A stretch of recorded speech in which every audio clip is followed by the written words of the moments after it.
There's no way for me to capture Ted in a single video, so I'm going to have to do a series of Ted stories to help try to get him across adequately. When Ted first asked me if I wanted to buy his little cottage, he referred to it as a hut, which I thought was an interesting sales strategy. But he used the term hut in a very particular and intentional way, and it was a reference to Thoreau's hut on Walden Pond. To adequately place you inside of Ted's mind, I'm going to share a little quote from Walden. "I went to the woods because I wished to live deliberately, to front only the essential facts of life and see if I could not learn what it had to teach and not, when I came to die, discover that I had not lived." Ted was interested in the question of what is essential. What makes the perfect hut in the woods? Not too much, but just enough. How many chairs and what kind? It turns out ladder back chairs, because he also had a crush on Van Gogh.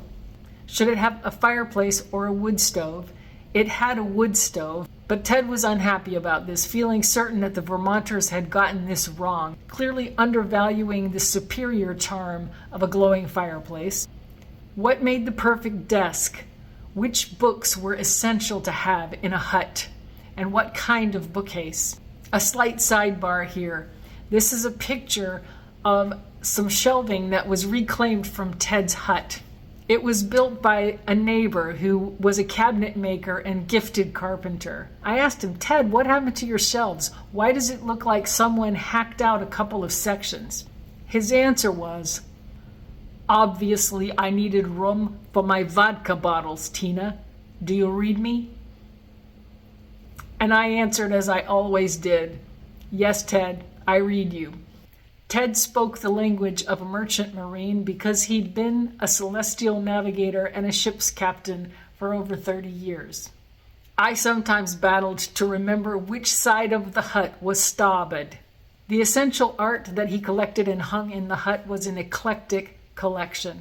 It included a framed photo of James Dean, another one of Leonardo DiCaprio, a badly painted carved ear of corn, a small but beautiful collection of woodcut prints and engravings done by New England artists, hand carvings of birds, and a strangely large collection of carved wooden duck decoys.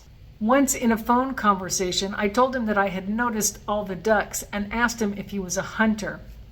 There was a sigh and a long, exasperated silence, after which he spluttered out, "No, Tina, I don't hunt.